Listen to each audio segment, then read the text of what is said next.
I think most of you probably found the 3 chapters this week easier reading than the 3 preceding chapters. At least I hope so. Because they're much more straightforward and I think targeted than what went on before. But of course we're seeing a macro transition in the argument, which if you reflect back on where we've been, we started by looking simply at the exchange of commodities, commodity on commodity, kind of barter situation in which we imagined there was socially necessary labor time embodied in each commodity, even though that was a pretty much impossible thing. So we went from a CC relation, a commodity to commodity relation, then to the argument that in order for exchange to become general, you need some way in which markets can function, and that required the emergence of the money form. So we went to the commodity exchange is mediated by money. And towards the end of the money chapter, we suddenly got into this inversion where we started to look at a form of circulation which had this form, in which the objective is different from the CMC. And as Marx puts it, in the CMC circuit, you're perfectly happy about the fact that you're exchanging equivalents because you're exchanging different qualities of shirts and shoes and apples and oranges and all the rest of it. And you're perfectly happy with the idea that you end up with the same value as you started out with because you're simply interested in the use value. When we get to this, however, as Marx points out, it's an absurd idea that you would actually take money and go through all of the risk and all of the problems of going through this circulation process to end up with the same amount at the end. So he kind of says the only way in which this circulation process makes sense is by adding in delta M, or as he's going to define it, the surplus value. And then that poses the big question, where does that surplus value come from when the laws of exchange are very explicit, as they are laid out in classical political economy and all the rest of it, that in perfectly functioning markets you should have equivalence in exchange, that an equivalence here, an equivalence there, so where does the extra come from? And the answer is going to be that there's going to be a commodity which has the capacity to produce more value than it itself has, and that's labor power. So that's the answer, if you like. So these 3 chapters are really about this transition where we're looking at what's going on in the market. So that's the story of these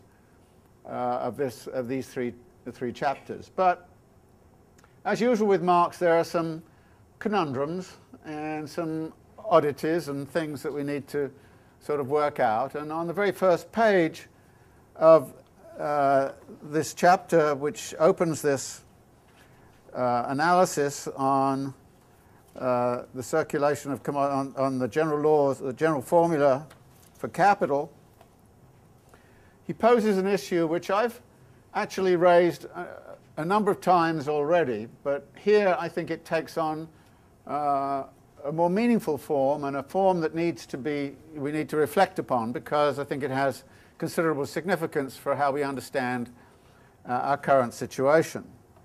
In effect, what he does on this first page is to point out that there is both a logical origin of capital, but there is also a historic origin. And we have to pay attention to that historical origin. So he says the circulation of commodities is the starting point of capital.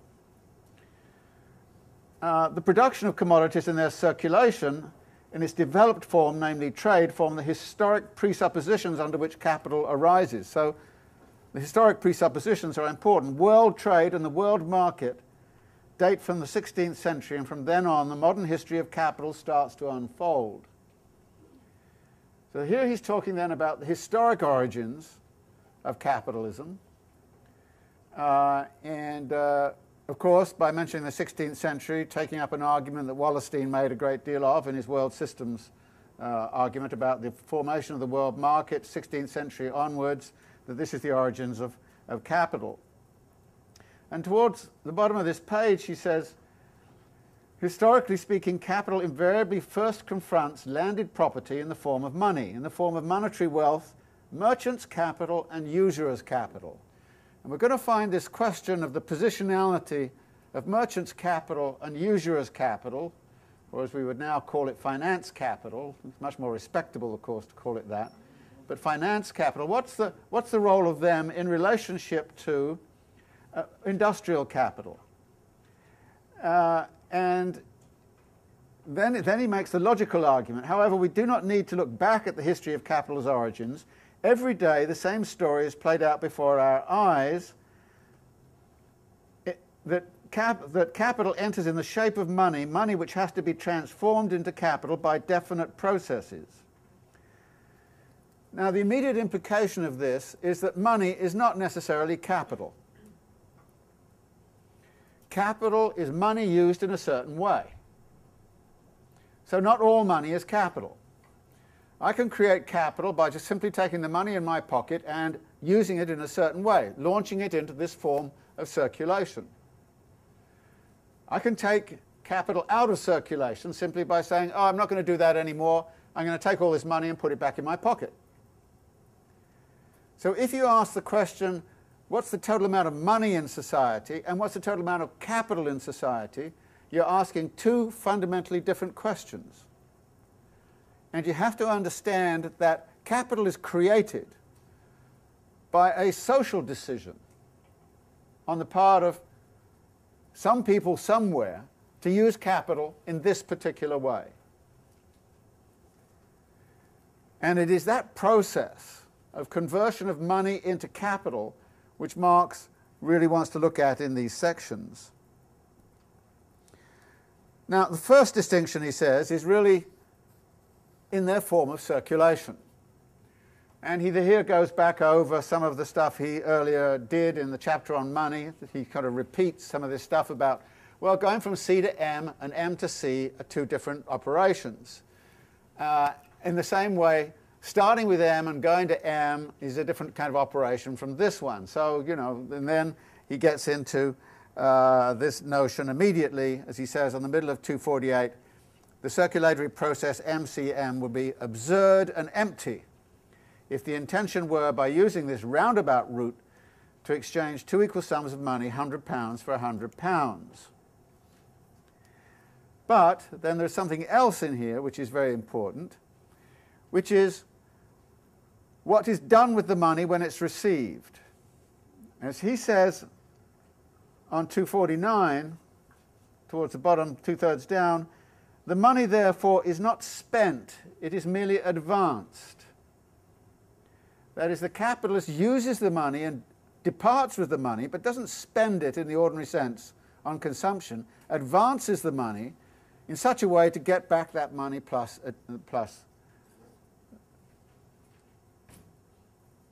the profit, the surplus value.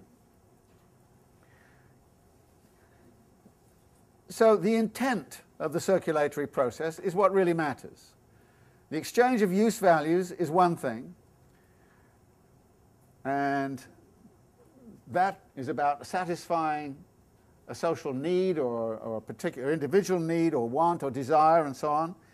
But then the other is this quantitatively different amount of value which you're seeking to acquire by this form of circulation, the MCM prime circulation.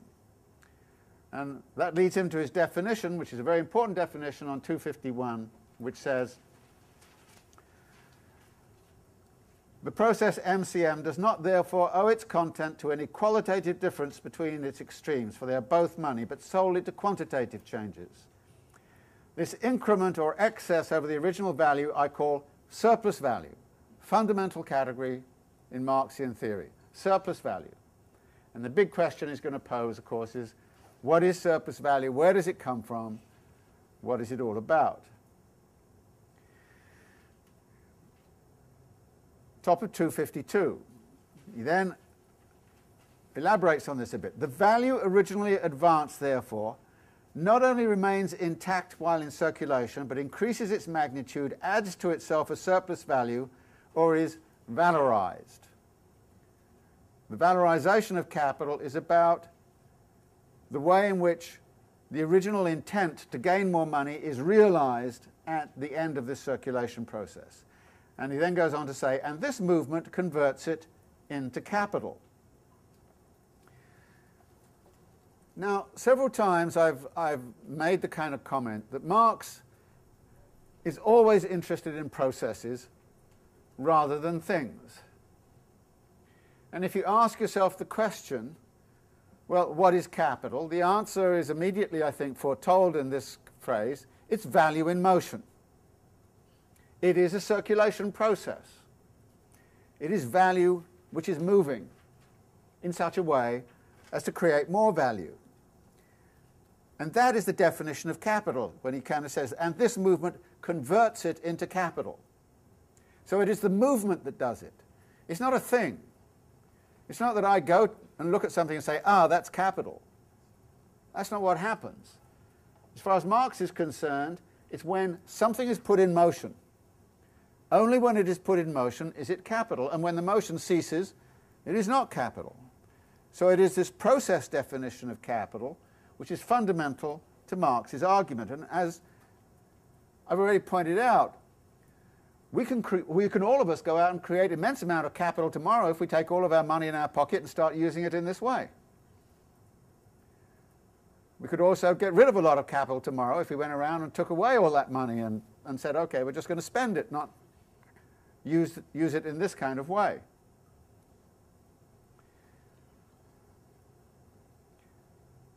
But this then also creates another interesting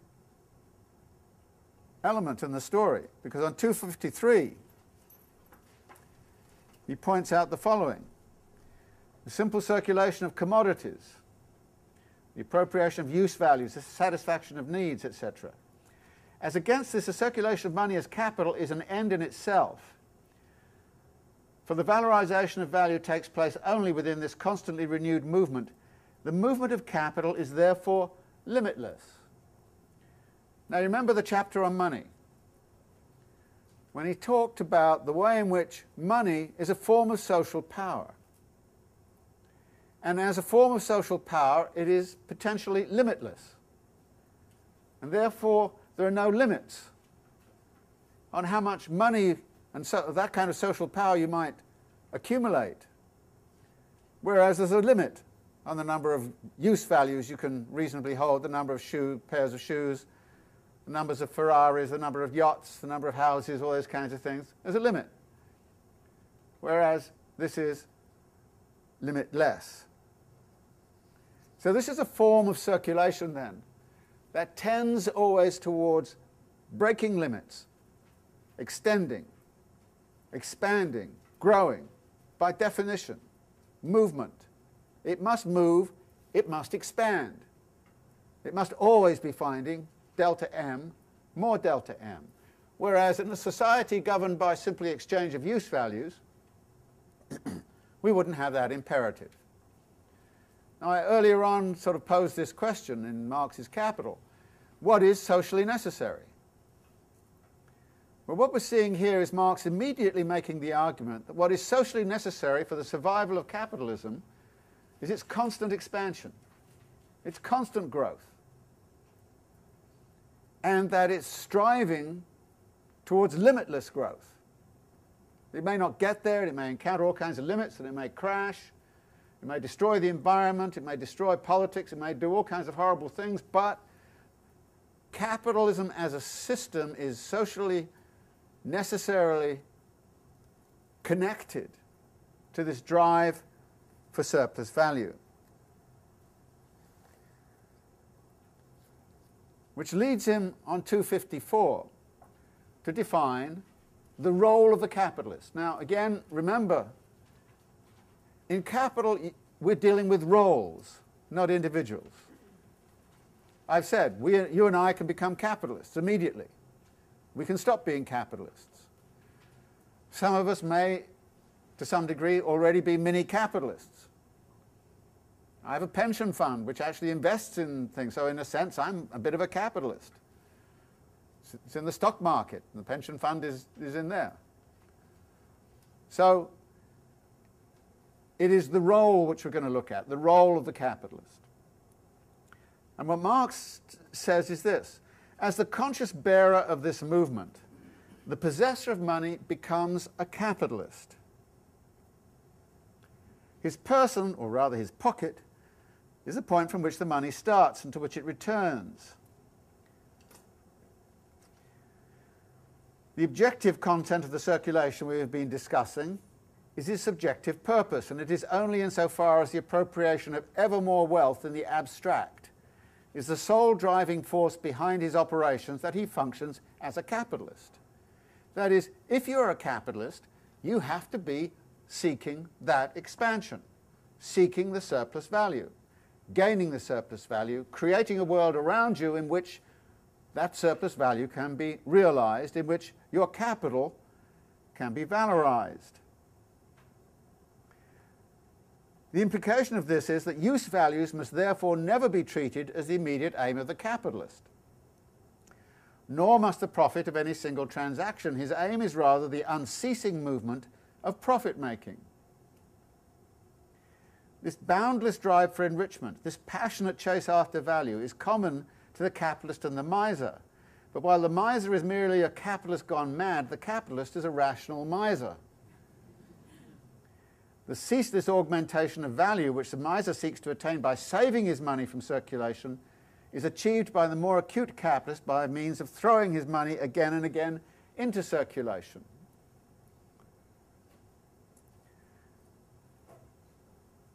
The literary example of that, which I always love, is Balzac's novel Eugénie Grandet, which almost certainly Marx had read. And the beginning of the novel has this miser, Grandet, with all of the gold sort of hidden away in his house somewhere or other. And the end of the story is he puts all the gold in bags and he's riding into town in order to convert it into rent so that he can get a rate of return in the money market on it. And it's a kind of a story of the rational, the miser and the capitalist, and the conversion of the miser into the capitalist. And I often wonder if Marx had that story in mind when he just wrote this kind of brief thing. Almost, he read all of Balzac, so we know that. So almost certainly I suspect he had that in mind when he wrote this. Now this then leads to a further contemplation on 255-56 on the definition of capital. Because while capital is value in motion, it also takes on these physical forms. It is objectified in these physical forms, and it has to be objectified in physical forms. As he says, it is constantly changing from one form into another without becoming lost in this movement. It thus becomes transformed into an automatic subject. We reach the following elucidation: capital is money, capital is commodities. That is, when we look at this form of circulation, we see capital here exists in money form, here it exists in commodity form, here it comes back into the money form. So in terms of its objectifications, it's in these forms. He then goes on, in truth, however, value is here the subject of a process in which, while constantly assuming the form in turn of money of commodities, it changes its own magnitude, throws off surplus value from itself, considered as original value, and thus valorizes itself independently. For the movement in the course of which it adds surplus value is its own movement. Its valorization is therefore self-valorization. By virtue of being value, it has acquired the occult ability to add value to itself. It brings forth living offspring, or at least lays golden eggs. Now, two things about this. First, value is a subject. Here, value is here the subject of a process. Because the capitalist is a bearer of this quest for surplus value. And so Marx is kind of saying the capitalist doesn't have necessarily any choice. If they're going to be a capitalist, this is what they have to do. And what that means is, instead of analyzing what individual capitalists do, we analyze the circulation of value in these terms in order to understand what it is that capitalists do. What is it that drives them to do the things they do? The second thing about this passage is there's heavy irony involved. When Marx talks about the way of being value, it has acquired the occult ability to add value to itself. It brings forth living offspring, or at least lays golden eggs. Now, Marx often uses irony and often uses heavy jokes. And you have to be careful not to take the jokes as actually serious. Of course, he's talking about the world of appearance. It appears as if it's got occult, and much of Capital is going to be about elucidating what goes on behind that apparent occult quality of laying golden eggs for itself. I once was invited to be an examiner on a doctoral thesis in philosophy that actually took this passage seriously and talked about, and went on and on and on about Marx's occult theory of value creation. And I said something like, well, did you read the section on fetishism of commodities? Wouldn't you realize that actually what Marx is going to do here is set up the fetish concept in order to deconstruct it and demystify it? All of the students' advisors looked very embarrassed and said, what was that? But, you know, so be careful sometimes reading Marx, not to take something like this, which is an irony and a joke, and treat it too seriously. A lot of problems arise out of that. So he's setting it up in this world of appearance. What does capital appear like? Now, you can see what the occult quality comes from. If you have a savings account, you put it in a bank and you put it in a savings account. At the end of the year, you end up with interest. Golden eggs happen magically, right? You think it's natural. What Marx is kind of saying, yeah, we all live in a world where actually it seems as if it's inevitable that our capital grows. So the point here is that indeed it does have that appearance of occult quality. And if we're simply content with that occult quality and imagine it's just going to lay golden eggs, I mean, in a sense, what the argument was about the privatization of Social Security was we were invited, or you were invited, you know, it's a bit too late to invite me on this, but you were invited to put your money in somewhere and just wait for it to grow. And to actually believe in this occult quality that somehow or other this was going to be your golden nest egg. So what Marx is doing here is simply pointing out that actually we live in a world, and this was true of rentier incomes during Marx's time, and which is the story of Eugenie Grandet, that he's going to work for it, he's going to get the golden eggs that come from investing in rents.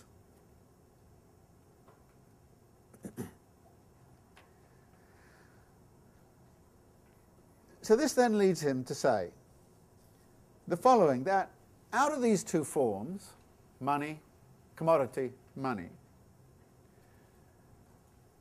where do you know, or how, at what point in that process are you in a position to measure how much value you've got?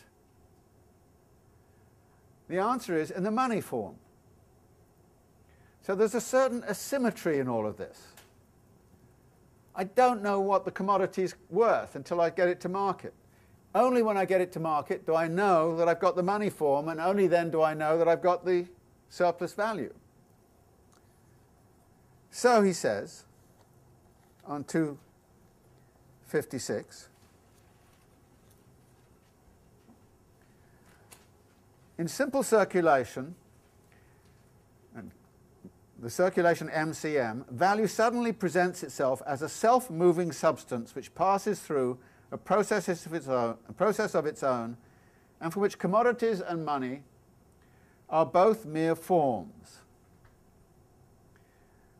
And he then talks about the way this works. And earlier on, he's made the kind of comment, there is no antagonism, as in the case of hoarding, between the money and commodities. And then he uses this expression, which I'm sure some of you wondered about. The capitalist knows that all commodities, however tattered they may look, or however badly they may smell, are in faith and in truth money, are by nature circumcised Jews, and what is more, a wonderful means for making still more money out of money. Further down, we come to the conclusion, value therefore now becomes value in process, money in process, and as such, capital. That is, money is the place where we start. Now, there are a number of things going on here which I think are important to look at. The passage about Jews, there is a debate that I'm sure if you want to get into, you'll find no end of it, as to the degree to which Marx was anti-Semitic. And his comments on Jews are frequently of this nature. There are various ways in which you can read this, and the various explications as to how and why he used this kind of language.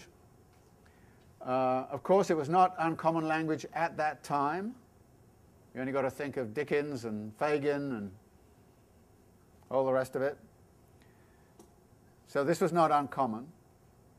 But then I think there's also one other way in which you can read this, and that is to say that what Marx is saying is that all those really nasty, horrible things that are said about the Jew,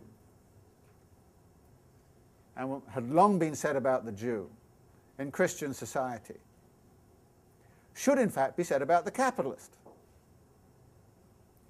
That actually you should take all of that stigma and all that rhetoric which is directed at a particular ethnic group which is associated with money, and then actually transfer it onto that group which is really using the money that way, which is the capitalist class. You can take that or leave it, you know. I mean, go read the debate and the discussion. As I say, there's a lot of discussion on this topic. But we come back again and again in this chapter to the idea that capital is value in motion. It is a process. It is defined in those terms. But it is a process which can only be measured and understood in terms of the money value. So the money form becomes, as it were, up front in the circulation process.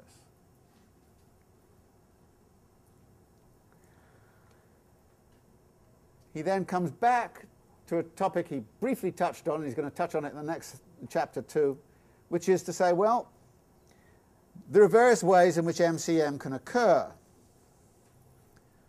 We get merchants' capital.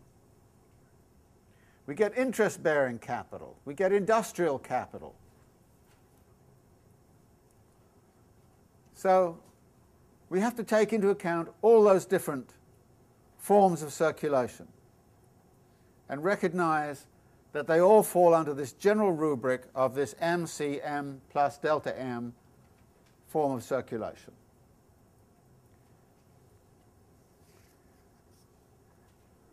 Next chapter.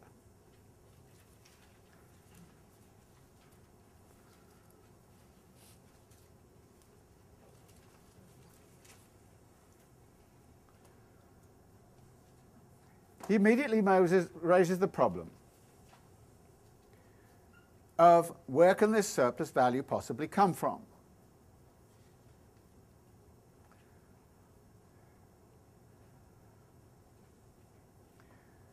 On 260, 261, he starts to talk about the problem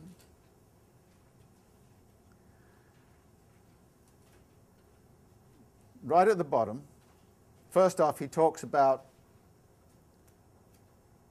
the vulgar economists have practically no inkling of the nature of value, hence whatever they wish to consider the phenomena in its purity after their fashion, they assume that supply and demand are equal, that they cease to have any effect at all. Now, I've several times mentioned to you this argument that Marx is frequently introducing, which is that supply and demand conditions explain why prices and that and yo-yoing all over the place, but the equilibrium price is what we're going to be looking at. And even the capitalist theorists accepted that equality should be a condition of exchange. So on 261 he says, where equality exists, there is no gain. It is true that commodities may be sold at prices which diverge from their values, but this divergence appears in an infringement of the laws governing the exchange of commodities. Now, the laws are the laws of political economy as set up in the perfectly functioning competitive market world of Adam Smith and Ricardo. So he says, in its pure form, the exchange of commodities is an exchange of equivalents, and thus it is not a method of increasing value. And he then goes on to say, well, one of the ways in which classical political economists, and he singles out Condillac, has dealt with this, is by kind of immediately switching and say, well, it must be something about use values. But Marx rebuts that and says, you know, our whole analysis says it can't be use values. And their analysis says it can't be use values. Faced with this conundrum of where does the profit come from, they can't take refuge in use values.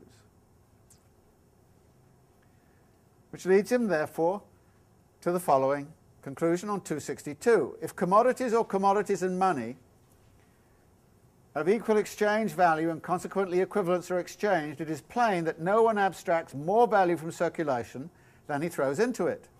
The formation of surplus value does not take place.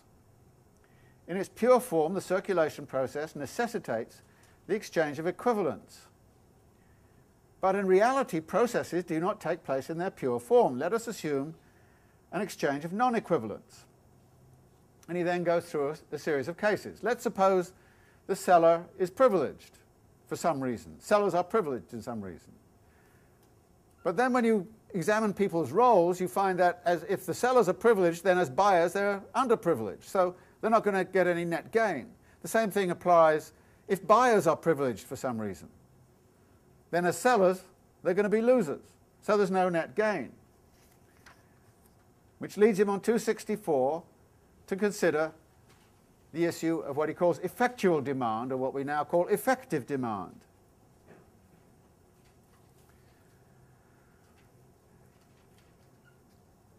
What he's dealing with here is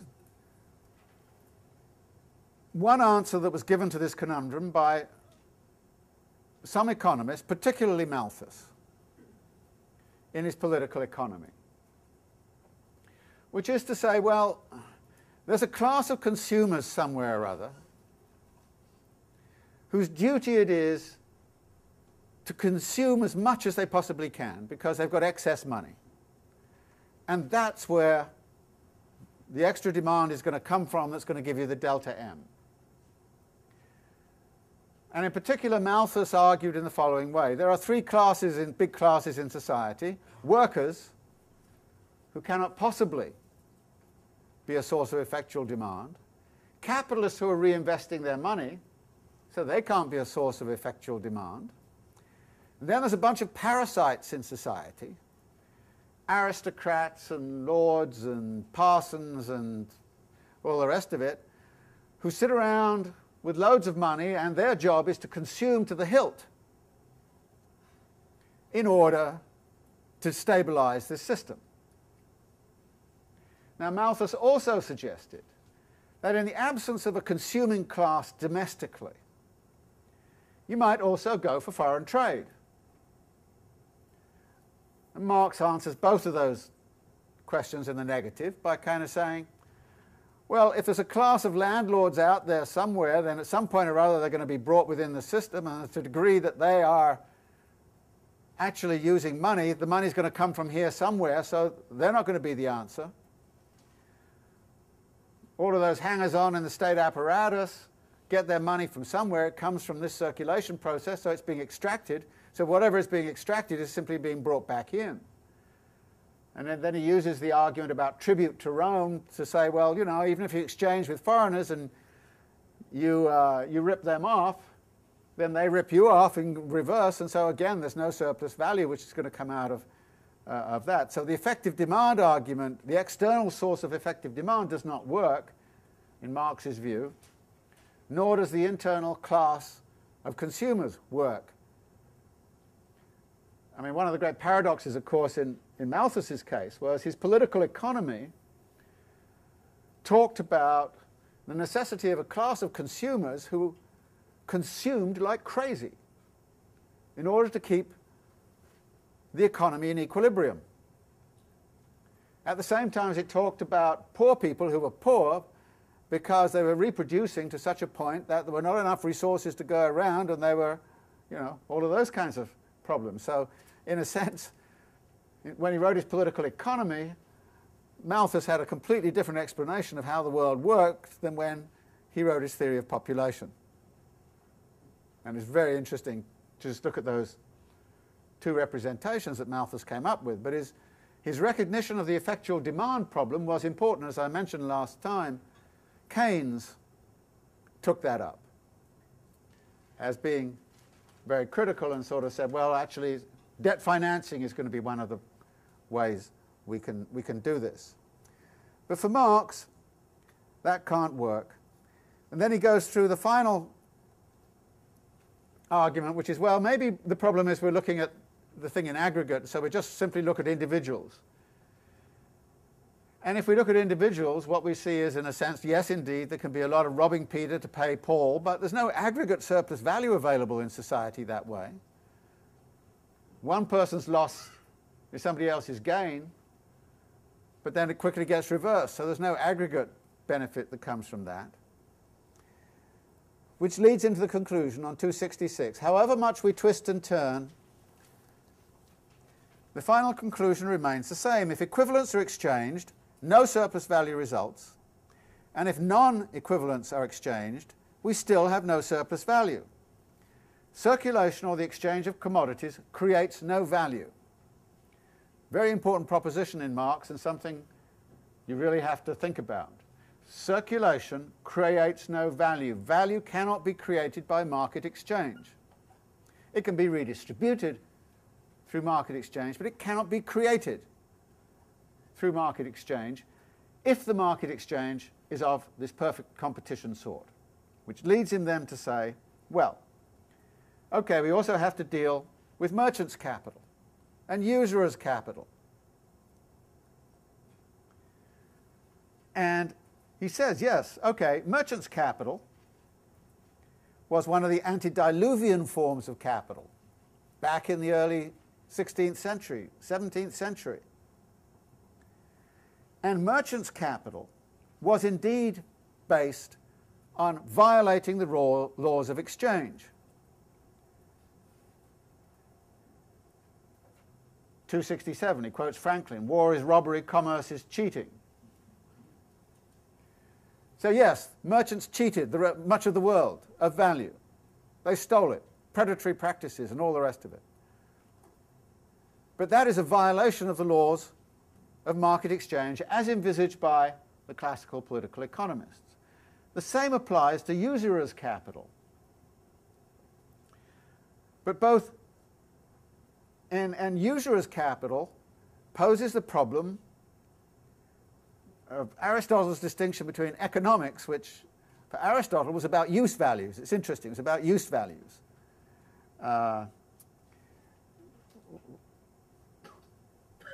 What Aristotle talked about as chrematistics was about money making, and money making was they suggested filthy, bad, all the rest of it. Economics was good because it's about exchange of use values. And so there's a critique of interest in here. But then Marx says something interesting. In the course of our investigation, we shall find that both merchants' capital and interest-bearing capital are derivative forms, and at the same time it will become clear why historically these two forms appear before the modern primary form of capital.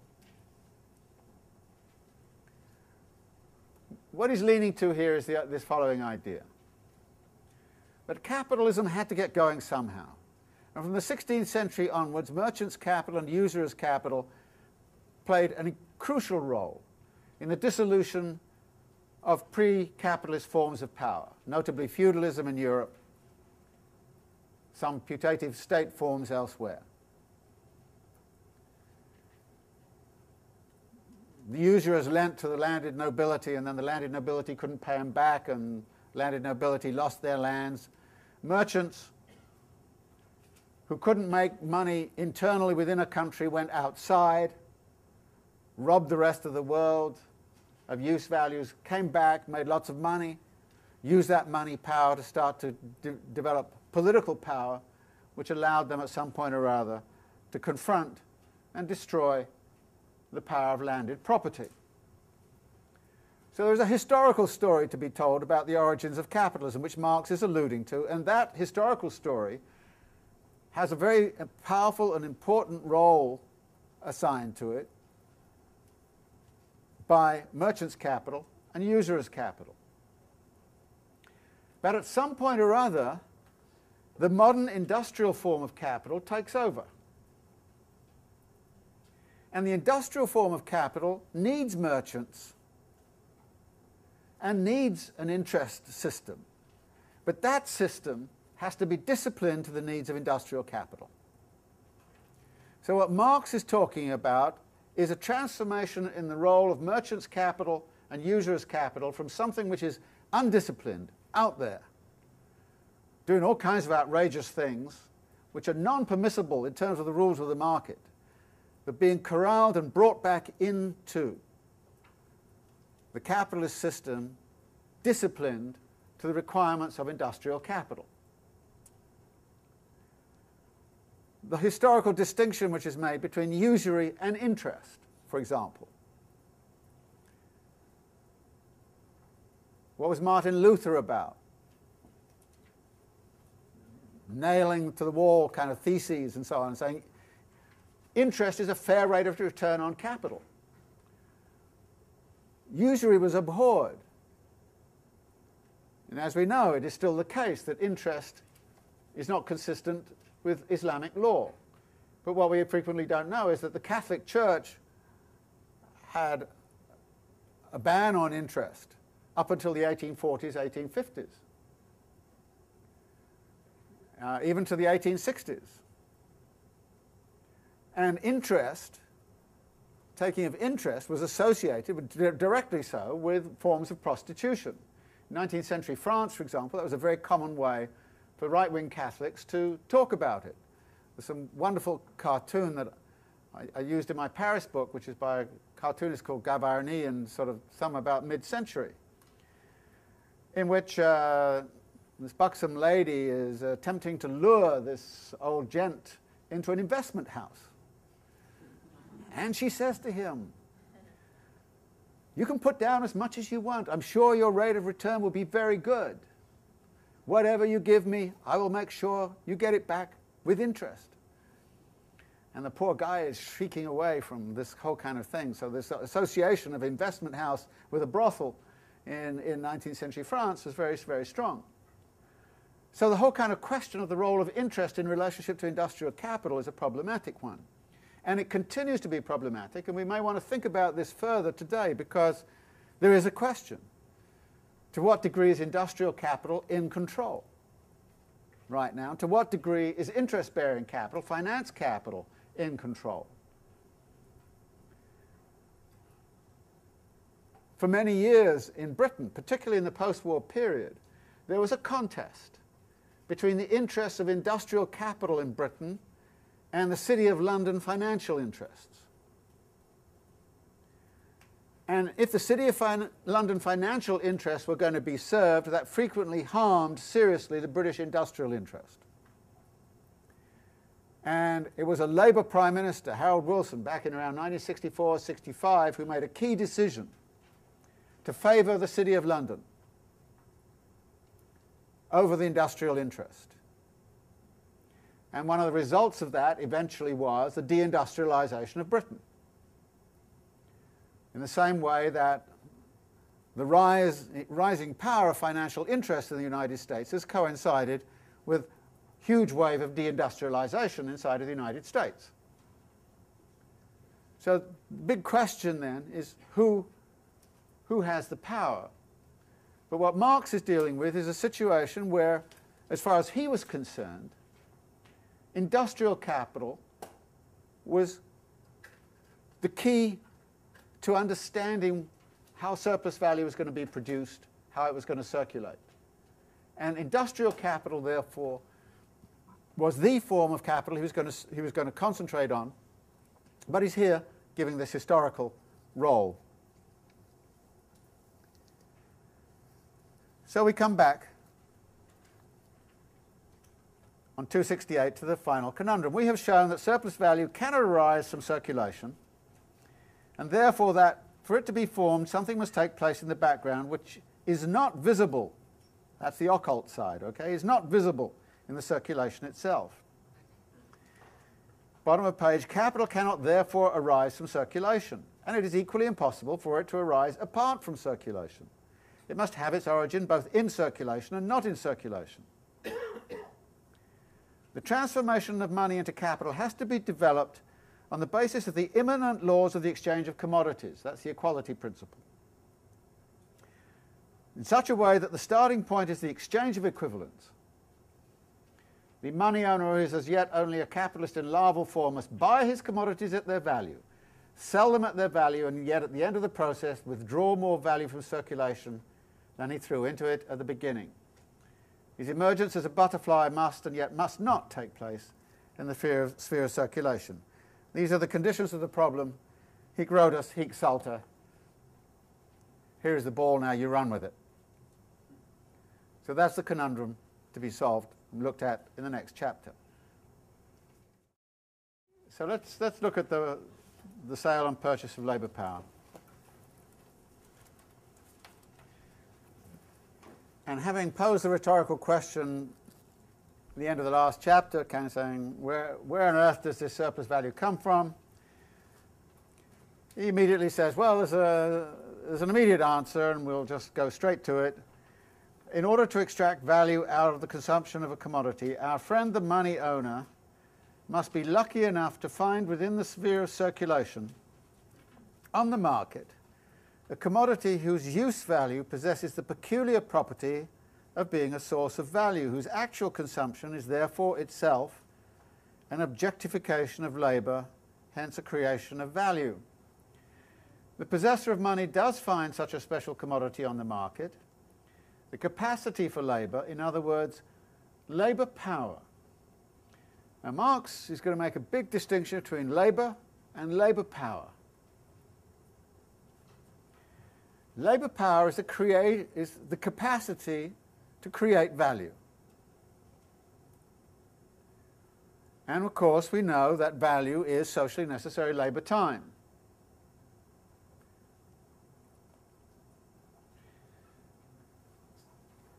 And the important idea here is that the capitalist must find a commodity, and in particular the commodity labour power, which can be bought and sold in such a way as to make absolutely sure that the labour power which is given to the capitalist is greater than the labour which is required to reproduce the labourer. And that's the calculus we're going to get into. Now, one of the big consequences of this is that Marx is going to make an analysis of capitalism that does not involve in any way cheating in the world of exchange. All commodities in this analysis are going to exchange at their value. there is no violation of the equivalency requirement. Now this is something that some people kind of find a bit strange about Marx. You would have thought Marx would have said, oh, those people violating exchange, you know, power relations, this kind of thing. But here we come back to, I think, one of Marx's central missions, which is to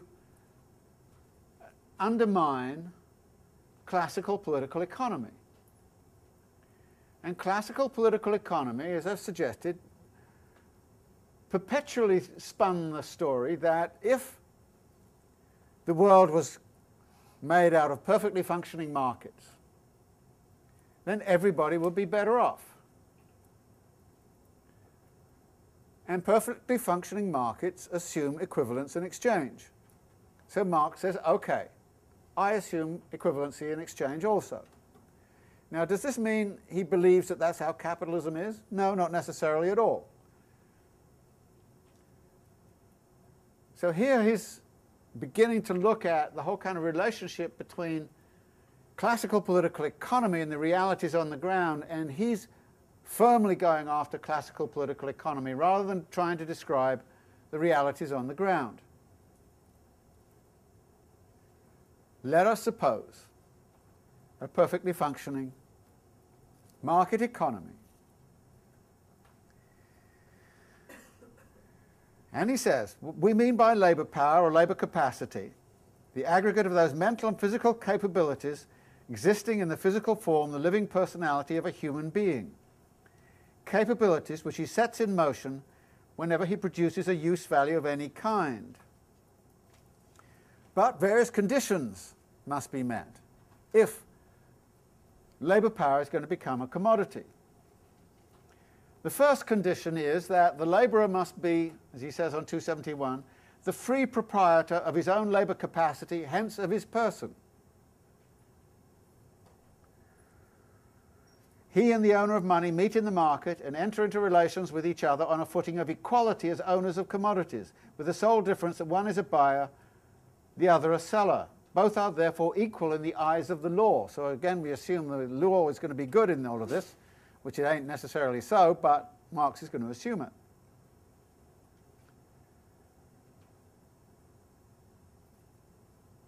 So the proprietor of labour power, that is the labourer, must always sell it for a limited period only. He hands it over to the buyer for the buyer to consume for a definite period of time, temporarily. In this way, he manages both to alienate his labour power and to avoid renouncing his rights of ownership over it.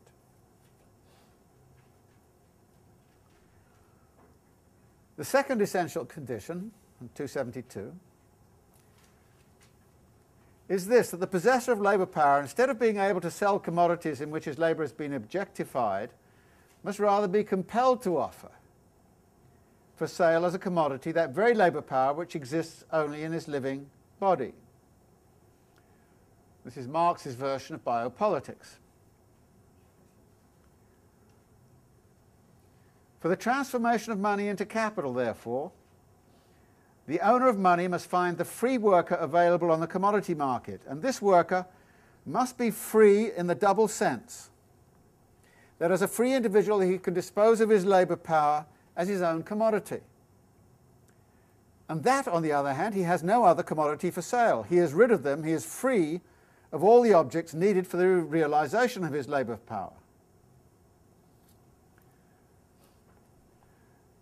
Now this is an interesting riff on the notion of freedom. The labourer is free in the double sense. Free to sell his or her labour power to whomsoever, under any conditions of contract. Always in control of their own body as a labourer, a proprietor over their own body. We're not dealing with slavery here, even though, of course, slavery continues to exist, but Marx is talking about the free labourer. But they're also freed of any control over the means of production. So they're freed in that double sense. So every time I hear George Bush talk about how he's going to deliver freedom unto the world, I think, yes, this is what he's about. He's going to free everybody of any control over the means of production. At the same time as he's going to turn them into individual proprietors and wage labourers. So next time you hear this mission about bringing freedom to the rest of the world, then remember what Marx's definition of freedom is under capitalism. And then when you actually look at politics on the ground under the Bush regime, you've got a pretty good idea that indeed this Marxian definition is pretty much what it's about.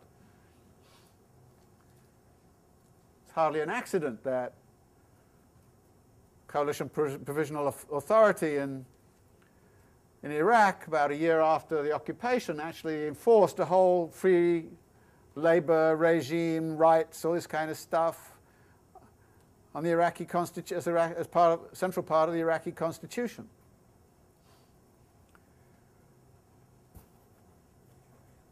At the same time as they were saying that there should be no barriers to foreign ownership and no barriers to finance capital, no barriers to anything. You know, they were freeing up the territory for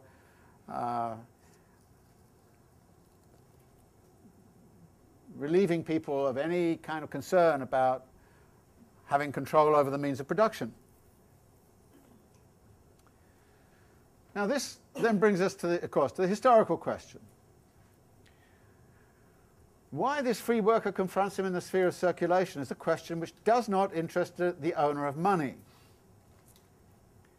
For he finds the labour market in existence as a particular branch of the commodity market. This is where we recognise that there's been a historical process. And Marx goes on to say, and for the present it interests us just as little. We confine ourselves to the fact theoretically as he does practically. Then he throws in a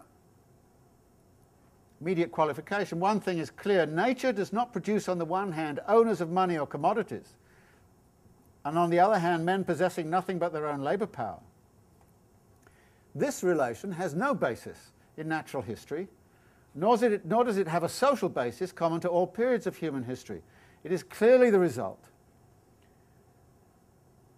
of a past historical development, the product of many economic revolutions, of the extinction of a whole series of older formations of social production. And then he goes on to say, and the economic categories have undergone a similar revolution. That what we understood by labour under feudalism is something very different from what we understand by labour under capitalism. What we understood as commodities. And at the bottom here he makes, I think, a very important argument, which is important to note. Towards the bottom of 273, the appearance of products as commodities requires a level of development of the division of labour within society such that the separation of use value from exchange value, a separation which first begins with barter, has already been completed. But such a degree of development is common to many economic formations of society with the most diverse historical characteristics.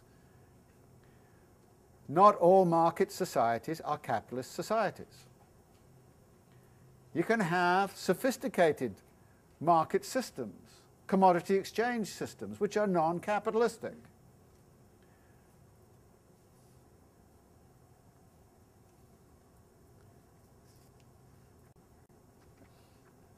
He then goes on to say, well, on the next page,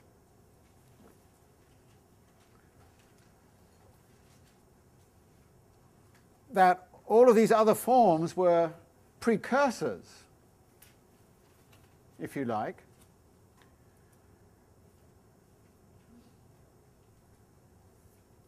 so he says on 274, the historical conditions of its existence, that is capital's existence, are by no means given with the mere circulation of money and commodities. It arises only when the owner of the means of production and subsistence finds the free worker available on the market as the seller of his own labour power, and this one historical precondition comprises a world's history. Capital, therefore, announces from the outset a new epoch in the process of social production. What's involved here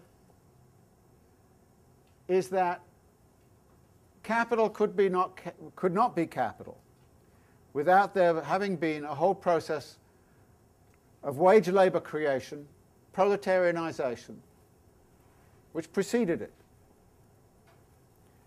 So it's not simply money and commodities in these sophisticated forms that is necessary. Yes, they are necessary.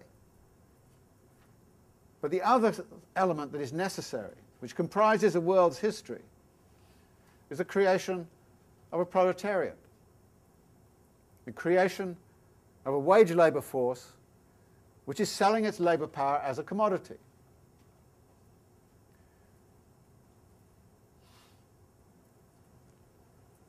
So again, there is this historical element which enters in. And we'll see that entering in a different way too. The big question that then arises is what constitutes the value of labour power? And in the next series of passages he says, well, the worker needs subsistence, needs to live. So you have to provide enough commodities to allow the worker to live. But that then immediately poses the problem, how many commodities does the worker need to live? Part of that has to do with the nature of the labour, which you are demanding of the worker. You work them very hard, you've got to feed them better. As he says, definite quantities of human muscle, nerve, brain have to be replaced. Since more is expended, more must be received. His means of subsistence must therefore be sufficient to maintain him in his normal state as a working individual. Now, normal state. What is a normal state? His natural needs vary according to the climatic and other physical peculiarities of his country. On the other hand, the number and extent of his so-called necessary requirements, as also the manner in which they are satisfied, are themselves products of history and depend, therefore, to a great extent on the level of civilization attained by a country. In particular, they depend on the conditions in which, and consequently on the habits and expectations with which the class of free workers has been formed. In contrast, therefore, with the case of other commodities, the determination of the value of labour power contains a historical and moral element. Nevertheless, in a given country at a given period, the average amount of the means of subsistence necessary for the worker is a known datum.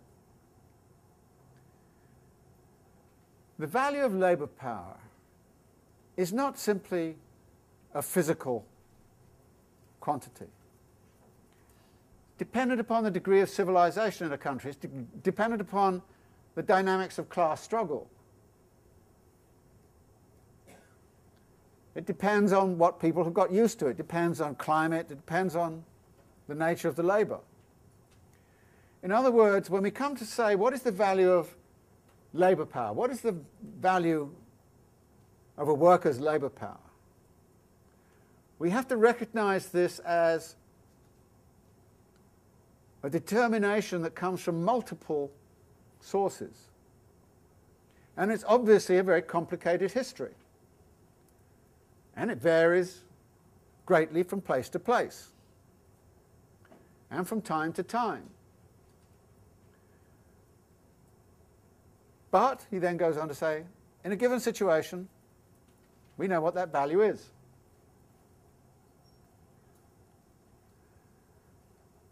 Now, it's interesting when you look at contemporary society, we have various ways in which we start to set that datum.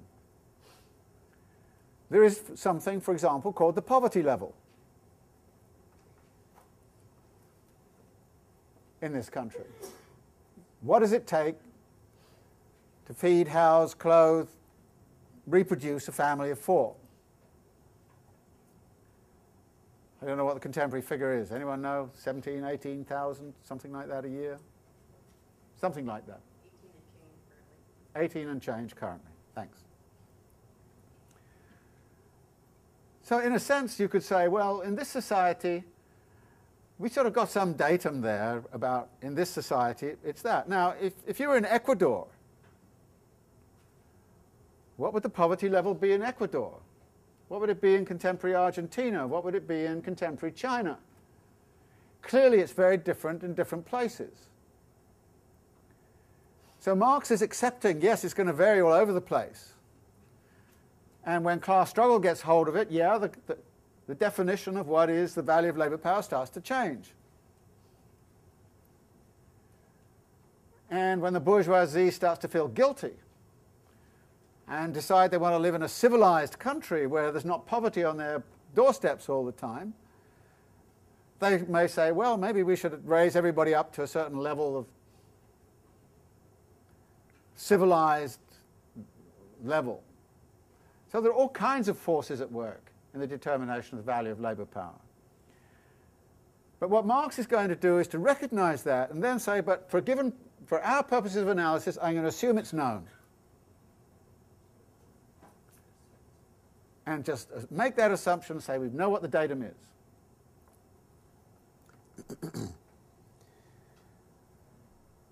And the datum is further flexible because you also have to incorporate in here some accounting for reproduction costs. Because you're not simply feeding the labourer at night so that they can come back next morning. You've got to think about, you know, kids, reproduction of the working class. You've also got to think too about the qualities of the labour power, the skills, how much you're going to spend on skills, this kind of stuff. What's the value of skills and so on.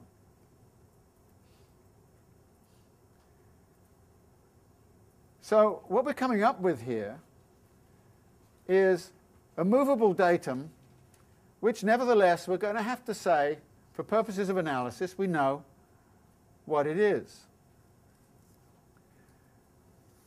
But we see straight away that labour power is not a commodity like any other commodity, because a moral, civilizational, class struggle element enters in. Now, there may be other commodities where that happens too. But in the case of labour, all of that is upfront and fundamental to what determines the value of labour power. And therefore, you have to look at it in those terms.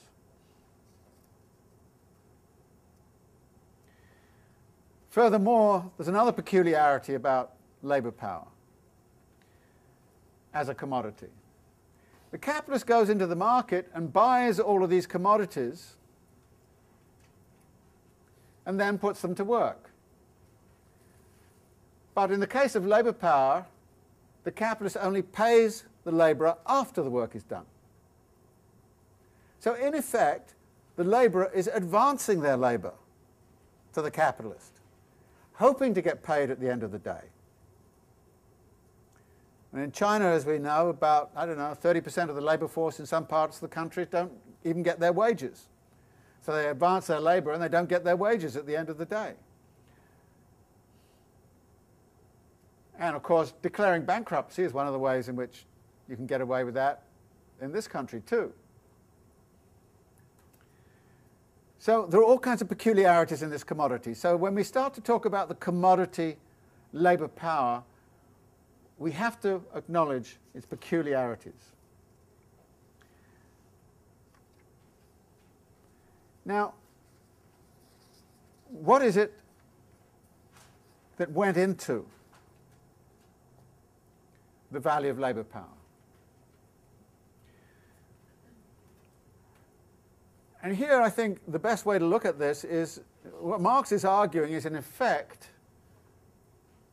how the original poverty level was defined in this country by Molly Orshansky, I think it was, back in 1965 or something like that, when they first set up the definition of the poverty level. And the way it was set up was this. They asked the question, what is the market basket of commodities which a family needs to survive? How much do they need to pay on housing? How much on clothing? How much on food? How much on transportation? And you add up the value of all of those commodities, and the aggregate value of all of those commodities when prorated over the year, gave you the poverty level.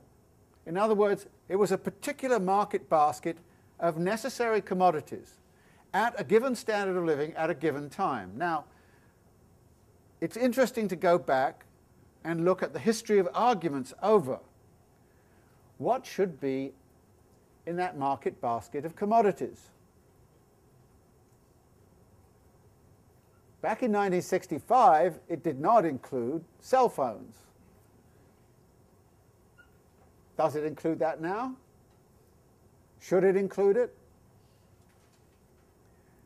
You know, some items have fallen out, some have entered in. And of course what the conservative right does is to say you chose the wrong market basket, and they find a market basket which gives you a poverty level of 16,000, and if you're of the left you make it so that it comes to 20,000. But it's a social determination. Nevertheless, it's based on the value of the commodities which the labourer needs to survive. In other words, you pin the definition of the poverty level and the minimum wage and all the rest of it, or living wage. Even the idea of a living wage, for example, is about what is it that you need to survive? What is the market basket of commodities you need to survive in today's world in the United States? And that's what you use. So the value of labour power is fixed by the value of the commodities which are necessary to reproduce the labourer at a given standard of living, at a given moment, in a given place. That's how the value of labour power is determined.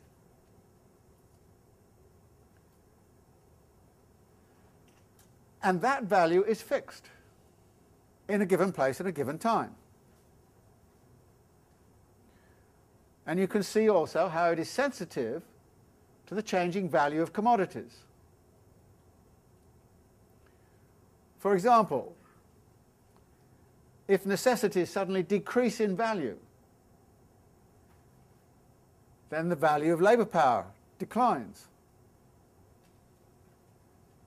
They still get the same bundle of goods, but the goods are much cheaper because the industries producing them have become much more productive. One of the reasons why you can keep labour costs down in this country is, of course, because Walmart is exploiting the hell out of China. So the market basket is much cheaper than it otherwise would be if you didn't have cheap imported commodities. Which is one of the reasons why, you know, all this stuff about, you know, putting, you know, protectionism and so on is really problematic. Because if you really sort of force the Chinese to up all those prices by revaluing, or you started to put tariffs and that on Chinese products, suddenly you find the value of all those goods would increase, and you'd have to pay workers more in order to keep them at their standard of living to which they're accustomed. So what this means then is that the value of labour power is fixed in the marketplace by these processes of configuration of what the value of labour power is in terms of the value of the commodities used. Now, there's an interesting element here. What kind of circulation process is the labourer in? They're in the CMC circuit. They start with this commodity labour power, which they're going to trade to the capitalist. They're given money. And they're given the amount of money needed to buy that bundle of commodities which allows them to reproduce themselves and their kids, reproduce the working class, so that they are continually there. Free as always.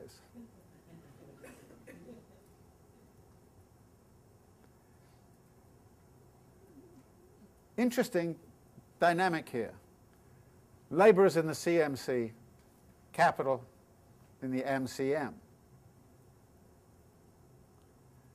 And that distinction is going to be very important to, I think, understanding the result of this conundrum which we've been looking at.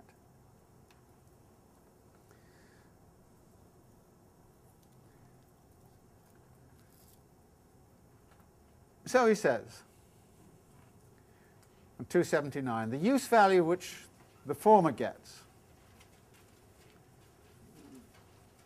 because in effect what the capitalist does is to buy the use value of labour power. So the use value which the capitalist gets in exchange manifests itself only in the actual utilisation in the process of the consumption of the labour power. That is, the capitalist is going to use the labour power in production. The consumption of labour power is completed, as in the case of every other commodity, outside the market or the sphere of circulation. So, says Marx, let us therefore, in company with the owner of money and the owner of labour power, leave this noisy sphere, where everything takes place on the surface and in full view of everyone, and follow them into the hidden abode of production, on whose threshold there hangs the notice, no admittance except on business. Here we shall see not only how capital produces, but how capital is itself produced. And who produces it? The secret of profit-making must at last be laid bare. But in order to understand this, we have to get out of the sphere of circulation. So he says, we have to get out of this and depart from a very Eden of the innate rights of man. It is the exclusive realm of freedom, equality, property, and Bentham. And then goes on and talks about the way in which freedom, because both buyer and a seller of commodity are determined only by their own free will. They contract as free persons who are equal before the law. Equality, because each enters into relation with each other as with a simple owner of commodities, and they exchange equivalent for equivalent. Property, because each disposes only of what is his own. And Bentham, because each looks only to his own advantage. And here we get the Adam Smith view again. The only thing that brings them together and putting them into relation with each other is the selfishness, the gain, and the private interest of each. Each pays heed to himself only, and no one worries about the others.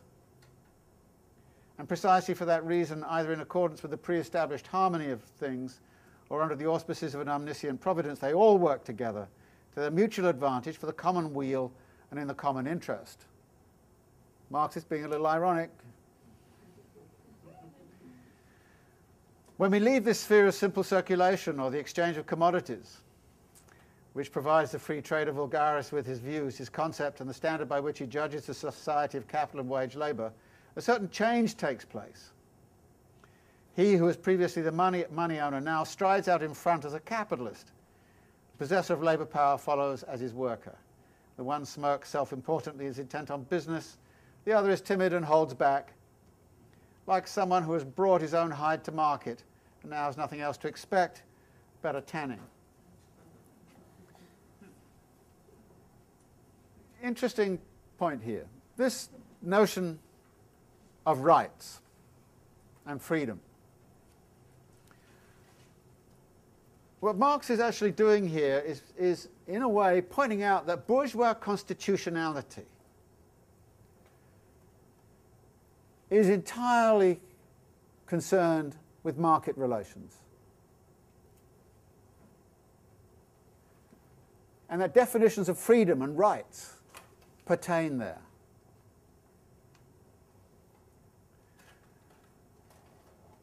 But bourgeois constitutionality has almost nothing to say about what goes on inside of production. What goes on inside of a factory. And when states start to interfere with what goes on inside of the factory by passing legislation like OSHA, capitalists get outraged. It is a violation of the rights of private property. You don't want anybody prying around inside of the production process. And bourgeois constitutionality has nothing to say about what goes on inside the production process. Nothing to say about it whatsoever. Yes, you can try and take some of these market relations and bring them back into and apply them to this world of production, but that's very hard to do. And this, I think, is a fascinating kind of point. Because a lot of politics right now is precisely about freedom and rights. Perfectly consistent with the bourgeois vision of the world. And Marx is kind of saying, yeah, you can have a great time there playing around with Bentham and notions of freedom and rights and all this kind of stuff and private property and all the rest of it. I mean, this is the neoliberal ethic run wild. It's the liberal theory run wild. Liberal constitutionality. And whenever a revolutionary movement comes in, like happened in Portugal in the 1970s, and they tried to set up a constitution which actually tried to legislate how production was to be organized, the bourgeoisie went utterly crazy. That is something you cannot and must not do. And what is interesting to me is to think how much of politics over the last 30 years has actually forgotten that. How much of politics, by going into abstract notions of human rights and freedom and rights and all this kind of stuff, is actually talking about something which is outside of what is going on in the actual production process itself. Because what Marx is saying is you can't find the secret of how capital is produced by simply looking at the market. You can see that there is a commodity there called labor power, which clearly has the capacity to produce more value than it itself has.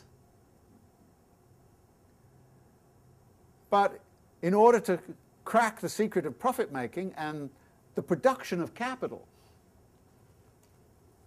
you have to go inside the production process. You have to go inside the labor process and look at what is happening inside the factory. Look at what's happening in the labor process on the production line. In the fields, agribusiness, in the mines, in the factories, and all those huge complexes in China,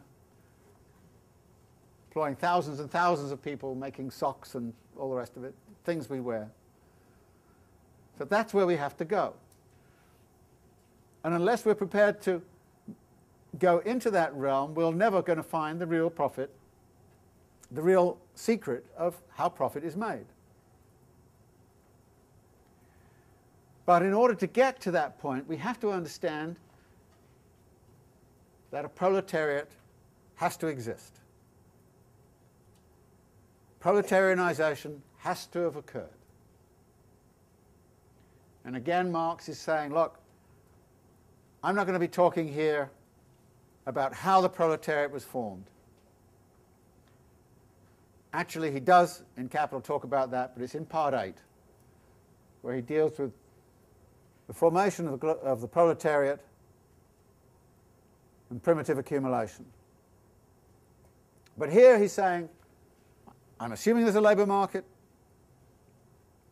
proletariat's already in place, wage labour is everywhere, the value of labour power is known. All those datums, if you like, are known. We then go on to construct a theory on the basis of that form of argument. Now again, there are assumptions built into this. He's clearly taking on, here and everywhere else, the theses of liberalism and the theses of classical political economy. And he's taking them at their word. But he then wants to show when you take them at their word, you can't solve the secret of profit making unless you do something else, which is part 3, which is going to be about the production of surplus value, of absolute surplus value.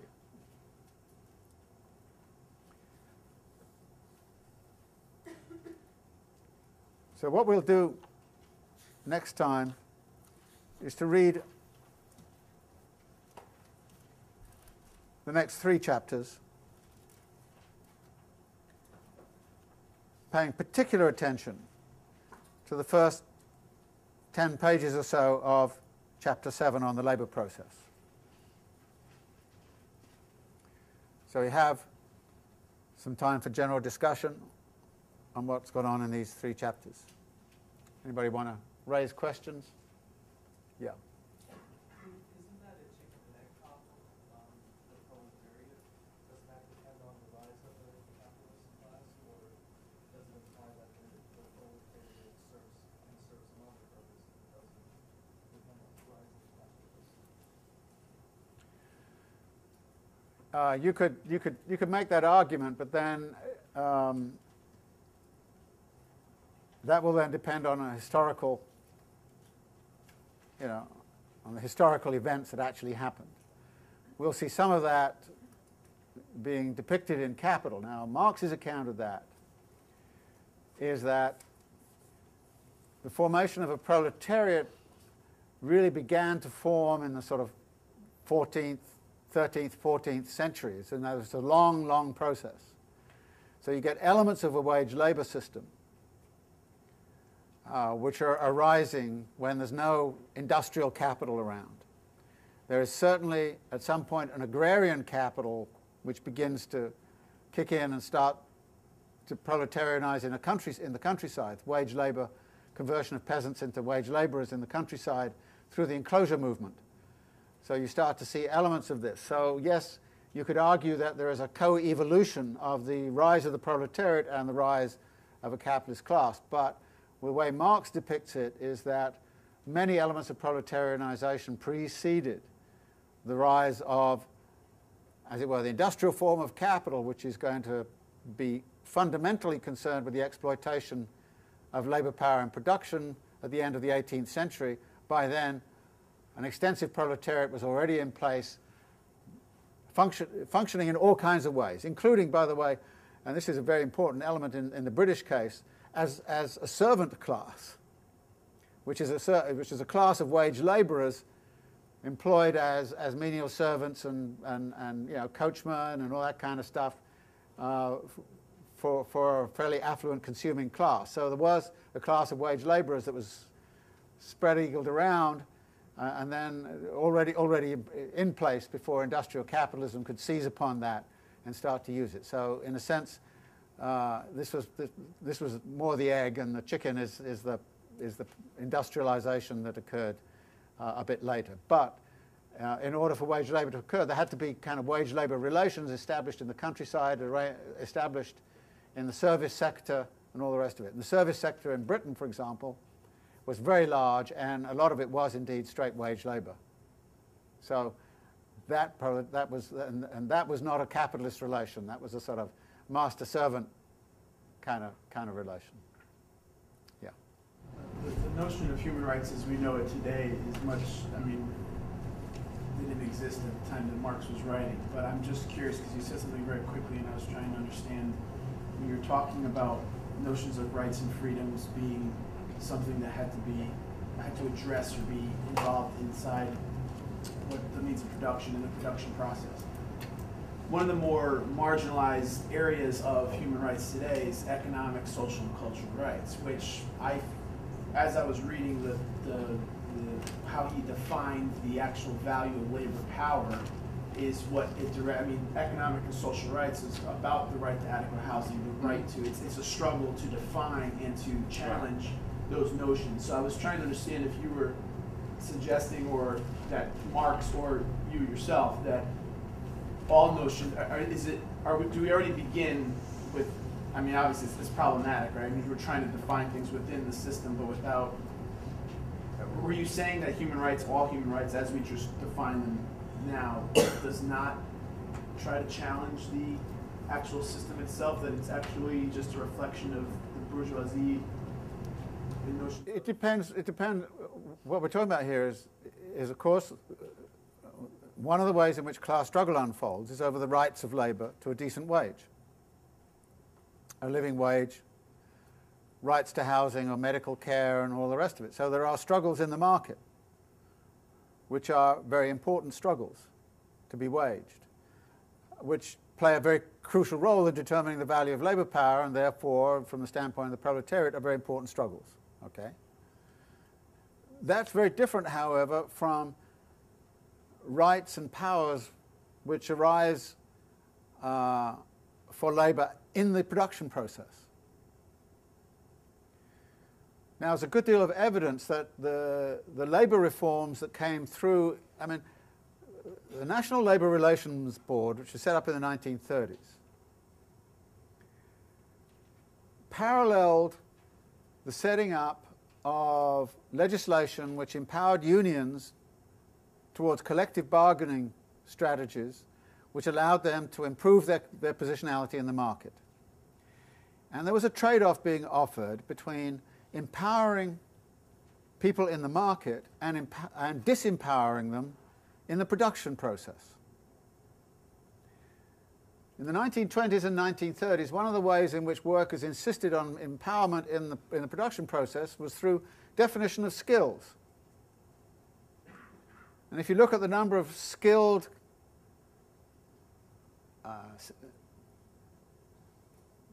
categories that existed in something like the steel industry in the 1920s, it was huge.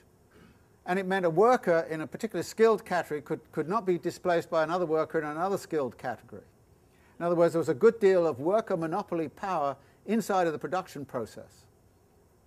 What the National Labour Relations Board did was to start to dismantle some of that through a process of external adjudication over skill disputes within production, for example.